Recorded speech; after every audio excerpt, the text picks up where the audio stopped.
board and glass. I've been working here since 1972. I came with the building, I put it to you like that. So, what you see over here, this was made out of chewbacks. And this right here, what you see on the table, they made out of what's called mold. Mold of stuff that we build a wood with.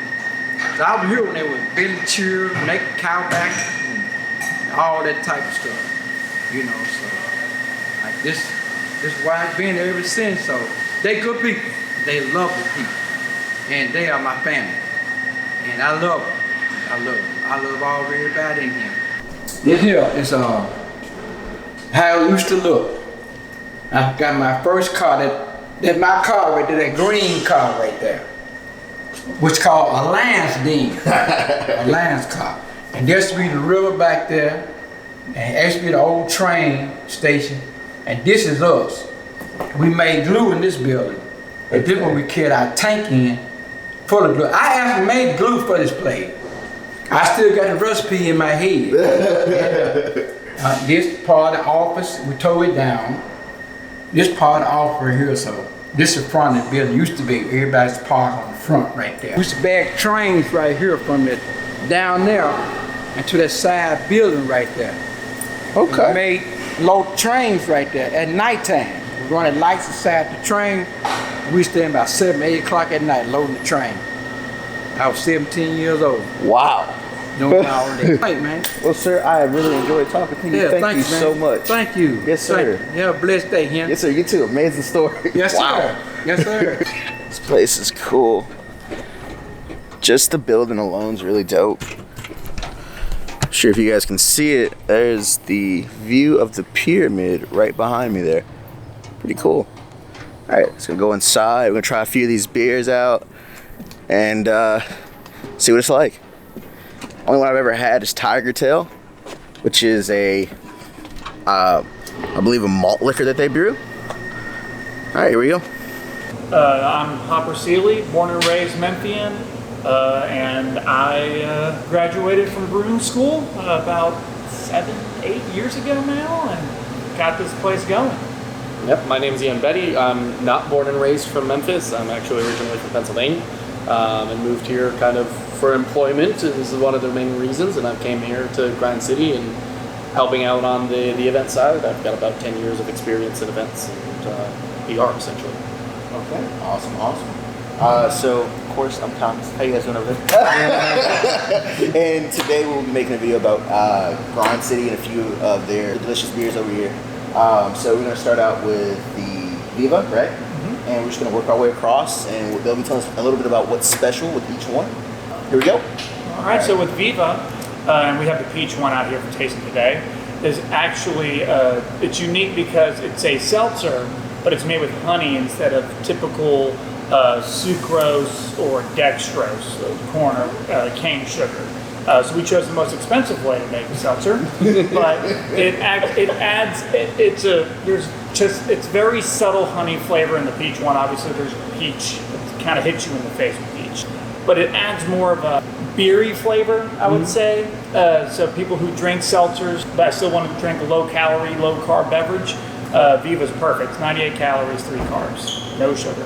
Yeah, we actually see a lot of people in the tap room that are maybe like wine drinkers or something like that, because it does have a little bit of like this weird mix between like a beer and a wine and a seltzer. It's like this own little island by itself.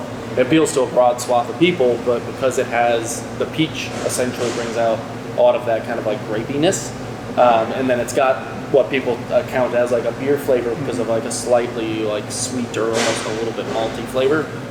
So you kind of get like a light beer mixed with maybe like a Pinot Grigio, which I know sounds disgusting right at face value, but I promise you it's delicious. We just had a guy came in like literally 15 minutes ago and said I've been looking everywhere for that. And he tried it and he's like, that's excellent. I know you, okay, so I was here for that. He walked out like a case. I was like, yeah. I wonder what it is. He's walking out with a lot of it. Yeah, he got a case of Viva Peach, which is not like an everyday thing when people are like, yeah, I've been searching forever for this.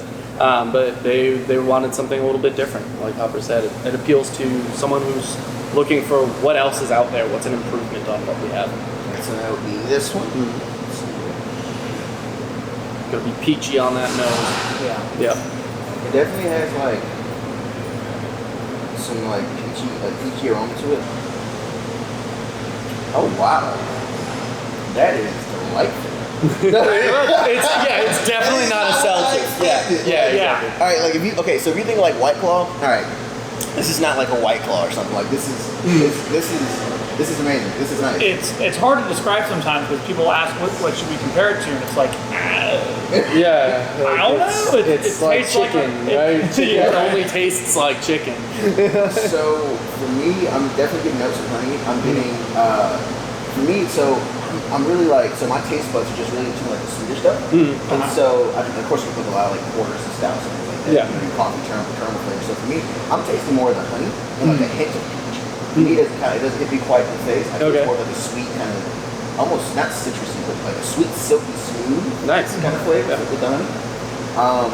Yeah, the honey definitely kind of rounds out all the flavors, but it's crazy to me that there's zero sugar in it.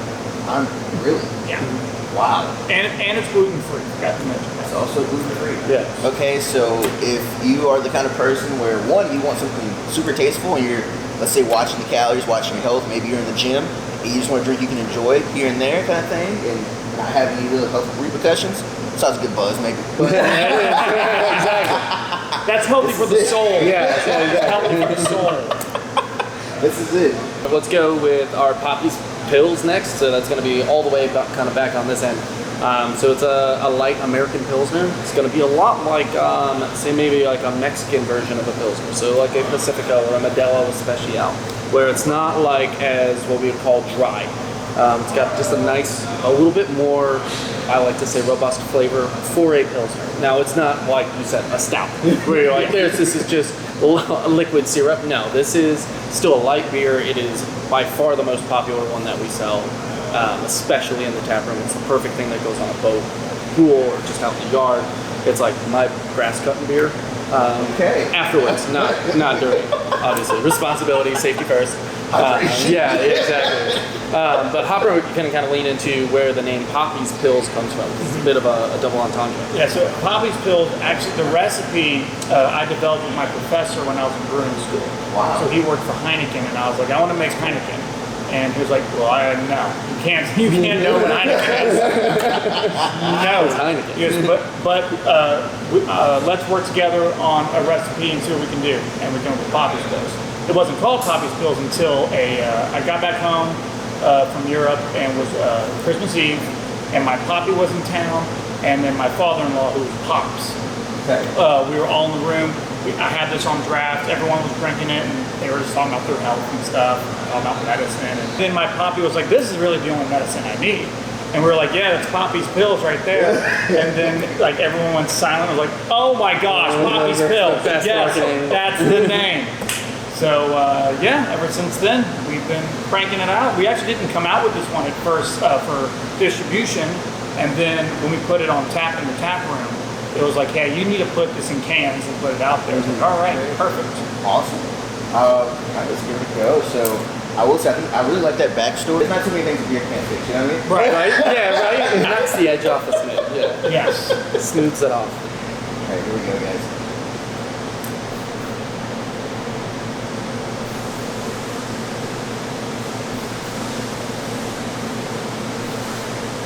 Very light. Light. So It's only 4% alcohol.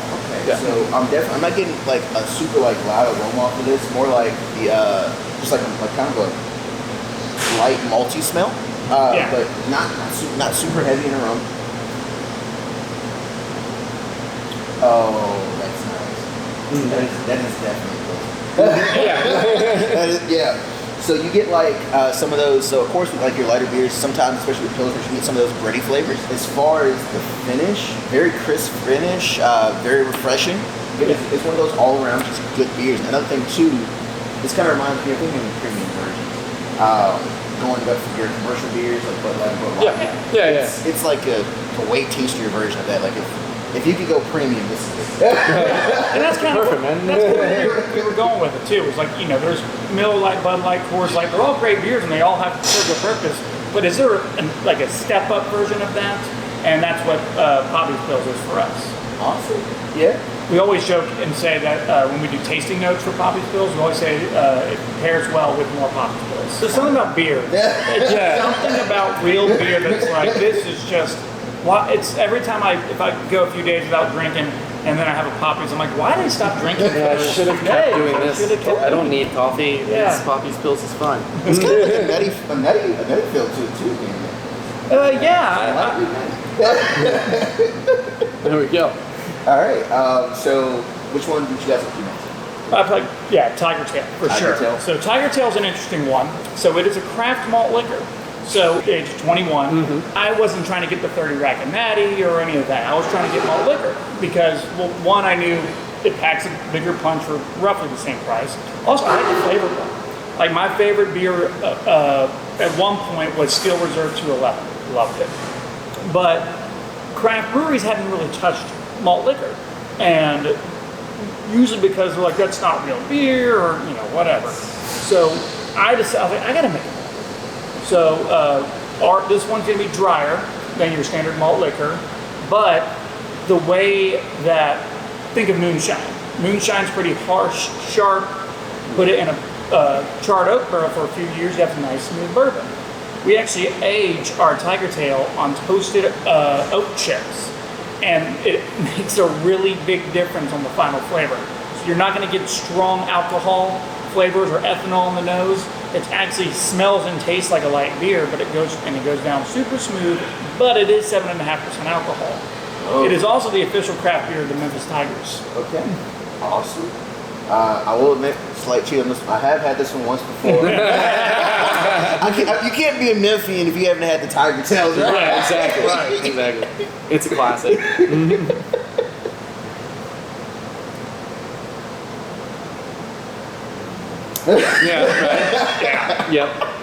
Yeah. Everyone's got a story about it too. But it's perfect because like you're waiting in line to get a beer at a football game. It's like, I'm going to buy 4 or 5 Bud Lights, or I can get 1 or 2 Tiger Tails. Yeah, if you're looking for a buzz, pound for pound, this is the way to go. And even if you're not looking for a buzz, it is robust enough flavor yet drinkable enough that you can have it and it's not going to kill you or anything. And it's like 7.5%. That's a glass of wine realistically. So you're not going crazy here with alcohol. So although we're like, wow, 7.5 is a lot, it is a lot for a light beer. But in reality, it is still a light beer. So, and it's gonna taste like that too. I will always say, so for me, when it comes to beers, I feel like people try to put every type of beer in a certain category. If it's this type of beer, it has to be this. I think what can make it interesting is it's not, does this type of beer meet these characteristics? Does whatever is different from the characteristics that I would typically look for, does it hinder my drinking experience? Right. Or does it add to my drinking experience? Right. As long as it adds to my drinking experience, whatever is in generally follows those guidelines, that's a positive. You know what I mean? Yeah, exactly. That makes it unique. Of course, you got that nice malty flavor there. Just light. So what's kind of crazy about it, I remember my first time drinking Tiger Tails, I was like, it doesn't smell like a 7% beer. Usually your stronger beers kind of have like a really Everness scent to it. Versus this is it smells just like light beer, honestly, with some light malty. Yeah. Those oat chips, they really add so much flavor. They round out the alcohol, and it really brings a nice aroma to the nose. Yeah, it does. For me, this is woody. Definitely tastes like a little bit of a coarse wood. Yep. The finish is some fruit notes in the finish, honestly. I pick up slightly sweet at the end as well. Yeah, it's like a slightly sweet kind of. And that would be from the yeast. And so. It's just again, another thing about this I love is it's an easy drink. You don't have to have a favorite type of beer or something like that to enjoy this. This is something that everyone can easily enjoy. Again, why is it essentially the beer of Memphis? I mean, they have the Tigers. You know what I mean? Of course, that's the reason. It's an easy drinker. You want something that's super easy and super enjoyable. Right, exactly. I love with dinner. Also, I love that it's in a pint. It's a 16-ounce can. I love having a pint of Tiger Tail with my dinner. Just love it. There's a reason he owns a brewery. It's not like he was like, I know. I could be an accountant, or I can open a brewery. He's like, no, I like beer. I'm gonna do this. Man, okay. See, it's like I have a Stein. Occasion of my favorite beers. And Yeah, that one, you can do a Stein of Tiger Tail and then just lay down. Yeah, It's just, that's what we're doing today. That is your nightly activity. Is we're having a Stein of Tiger Tail. Awesome. So we're gonna get to the next one here. You guys want to tell us a little bit about this one? That's the God Hopper. It's our Hazy IPA. We like to kind of bill it as not your average IPA. So sometimes for the past, say 6 years or even further back, you had like this race of bitterness in all IPAs, where it seemed like every IPA I tried was trying to kill my taste buds slowly. We decided that's great. We'll make those beers every once in a while, but as our flagship IPA, maybe we should do something that's a little bit more drinkable. And you'll see that across every one of these beers that we've tried so far, and all of the ones you're going to taste. For their variation, they are more drinkable than you normally would expect in that. And so with this, you're going to get less bitterness, but you're still getting all of that hop flavor and hop aroma, and it's got this really nice citrusy, tropical flavors and aroma, which is really cool, something that you would expect in a hazy IPA. But you can have a couple of these and not be like, I'm tapped out, I don't want another IPA, which is sometimes the case when you have something that's like a double IPA or something super hopped. You're like, no, I'm good. This is a super easy drinkable, and then it is indeed a taste you can't refuse, which is the God Hopper, the Godfather reference. It is by far a big seller here. My dad drinks, not to plug another brewery, but Milwaukee's Best Light. We'll say he's there for the job to be done, not for the job to be done well. And so, exactly. And you're like, he says motor oil is motor oil, and although technically that may be true as a car enthusiast myself, that's not true. Please don't put just random motor oil in your car. And so same thing with beer is don't just put any random old beer in you. Have something that's a little bit better. This is a little bit more premium of a product. So go for it. It's delicious. It's my dad's favorite. He gets God Hopper. You'd think he'd go, oh, I'm going to go Poppy's Pills because it's light beer for light beer. He's like, no, I want the extra flavor. He's like, I really like this because it doesn't kill me with bitterness, which is what he always associated hops with.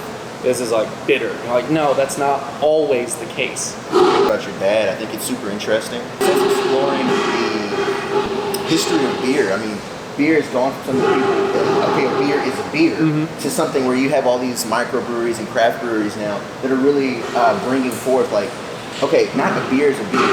How can I capitalize on what makes it creamy? How can I make it different? How can I make it so much more interesting? You know what I mean? And as we start to go that route, it's just super interesting to explore that, especially here in Memphis. So, God. Oh. So I think the hops definitely give it like a fruity, like floral. We went heavy on citrusy and tropical hops for this beer. Yeah. I honestly say I'd give like a little bit of pineapple in there. Pineapple, papaya, all these like cool like tropical vacation fruits. It's really kind of associated with it. Okay, I'm gonna like this. This is nice. Okay.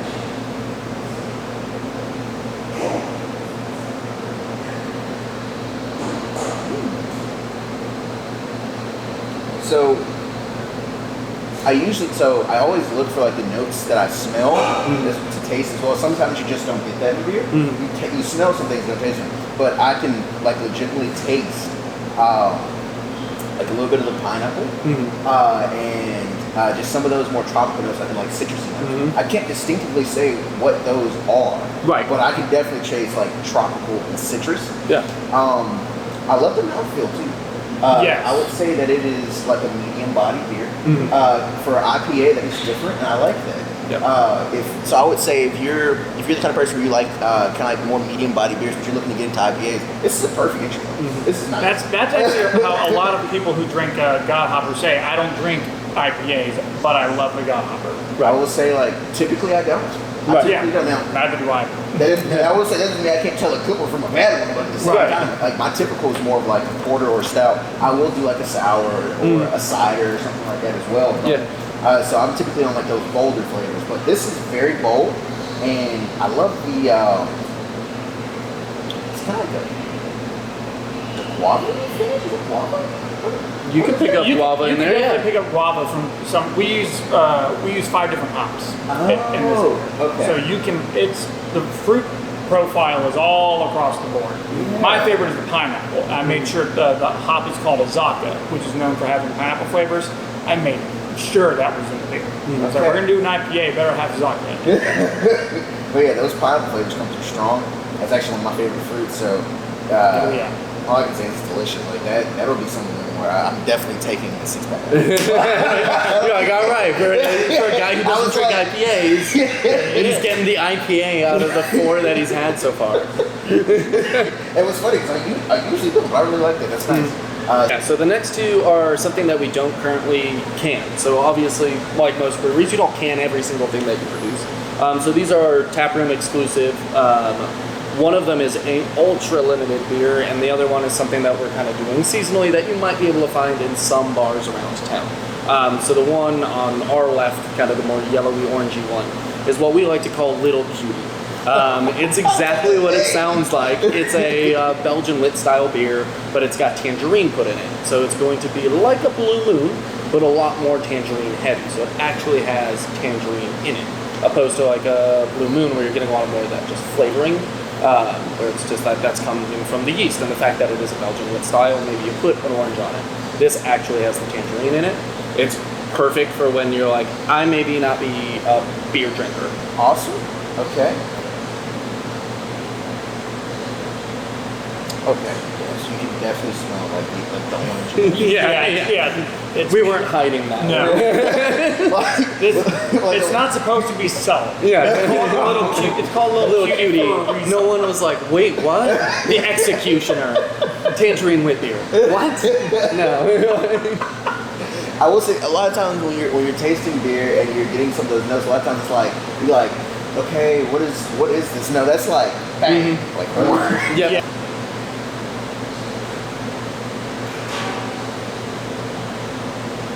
Oh. Okay. So I forget what the proper term for it is, but you definitely get some of those like gluten, like those cheesier flavors in there. Kind of like that's what I describe it as. It's kind of like cheesier flavor. Like a cheesier flavor. Is that you're gonna be like your yeast kind of characteristic? Yeast and coriander. Coriander. That's what that's gonna be it. Yes. So, just so you guys know, so everybody's taste buds are different. So you have some people that'll pick up when you're tasting, you basically have to know what your taste buds do. Whenever I taste coriander, I get like a cheesy flavor. Now I happen to really enjoy cheese. So everybody likes cheese. Man, anybody lies, is lying to you. I get more fruitier notes when I consume coriander. Do you? Oh, nice. There you go. What about you? I get like a clovier. Yeah. The best way to like really get the info on the beer and know what it tastes like is to have multiple people, because everyone's tongues are different. It's very possible that like once you guys order some of the beer or possibly come to the tap room, you may get different notes as well as the notes that we're talking about. And that's fine. Yeah, exactly. Yeah, tasting parties are super cool. Every time I've ever done them, they're a huge hit with my family and friends. Like that's the best way to kind of do like a little mini beer class, and it doesn't need to be anything formal. It's just like get a 6-pack or 2. Everybody brings their own 6-pack, and you share them, and it ends up being a lot of like a really good time. And you get to be like, I like this, and maybe somebody brings something that you haven't had before, and that's a great way to kind of like you said, explore your space. Maybe I'm not an IPA drinker, but I'll try this one, and now I know that maybe there are things out there that I like that I haven't yet to go to. The last one we have is actually a super limited beer that we had. We sold a couple in bottles, and now we just had a little bit left in the tasting keg, so we're just finishing that off. But what this is, it's a farmhouse ale, but it's specifically a sauté, which is one of the oldest style types of beers ever made. So there's an example of it that was found in a wrecked Viking ship that dates back to the 9th century. So they know it's at least that old. What makes this one particularly kind of fun, and sautés in general, is you have juniper in it. Ours is brewed on juniper, but the way we made it a little extra special is we worked with the Memphis Botanic Garden and fresh picked our juniper. So that's like a little bit of a tie here, and we're actually the first brewery to make this style in Memphis. This is our first foray into it, but it's a super complex beer, but it's still, like we've been talking about, mouthfeel bodied. It's not heavy body or like full bodied. It's nice, kind of medium, almost medium light. but it's got a lot of complexity on the flavor. You get that juniper. I almost pick up like a tea sense, like when you That's what I get on it. yeah, when you like brew a Freshly tea. brewed tea. Yeah, it's like a fresh juniper tea mixed with a beer. It's super cool. I would say it's one of the most complex, if not the most complex beer we've made. Yes. Okay. Here goes testing my tasting. Yeah, right. Yeah, and like just tell us because you can't possibly be wrong in something this complex. Yeah, it's a really cool. And you can hate it. Yeah. Then that's like totally something. I've had a to know. lot. Being in the beer world, I've had a bunch of horrible comments made to me. So if you don't like it, it's like cool. No, it's fine. Everything's not. That's why you have to have like 12 to 17 different beers on draft. Yeah, It's true.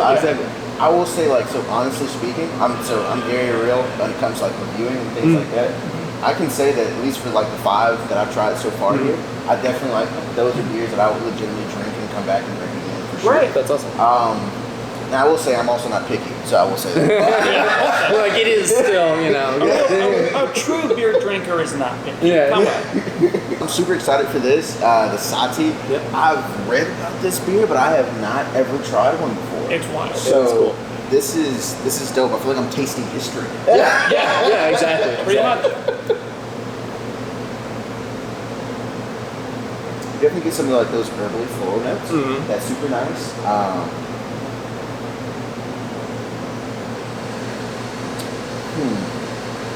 Can't really describe it here, but I'm just gonna go with a little bit of spice. Yeah. A little bit of spice in there. Like a malty, spicy. And there's no actual spices added outside of the juniper. Well, it doesn't smell like a spice, like spicy, like hot. No, It no. smells like a Like herbaceous. Yes. Yeah, for sure. Yeah.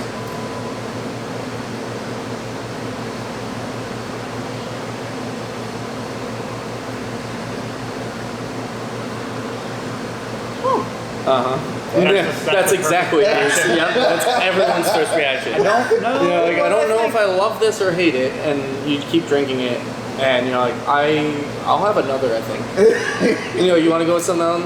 No, I'm pretty sure I'm gonna stick with this. And you're like, all right, cool. They're like, because it's so weird and complex, and the more you kind of drink it, the different flavors. It's just like when you're tasting bourbon or something like that. The first couple sips you have are one flavor, and then the next couple you're like, oh, now I'm really starting to pick up some more nuances. Yeah, because this is super Pablo's like, interesting. I am going to get some. He's like, I can't not have this. I need help with this one. I can tell you like what the initial mouthfeel that I got was definitely like you said, like light to medium. Yep. The It's almost got, to me, I thought of it almost like a tea version of like an Oktoberfest, like where you're getting a fest beer or like something like that, where you're getting maltiness, but it's not that. It's not heavy maltiness. And there's a very subtle tartness to it, which is what is a profile of sativa. Yeah. okay. Wow. So Because traditionally it's not boiled. Instead of boiling it, you just chill it. Which helps in like Nordic countries because cold. and then I would imagine that conserves oxidation as well, wouldn't it? That's nice. Yeah. So you get like that's why it's so fragrant. You get more of those smell particles, right? Yeah. Okay. It is a fun style. I don't want 3 pints of this. Oh gosh. Okay, I But, can finally do it describe so. But like 10 ounces is like a perfect size for that. Yes. So notes that I'm getting from like some darker ripe fruit notes. Yeah. I would say. Yeah. It kind of has like again that fest beer aspect you were saying, but for me it has that aspect, but it's leaning towards sweeter. Just Yes. a little sweeter. And if I was to say that like kind of like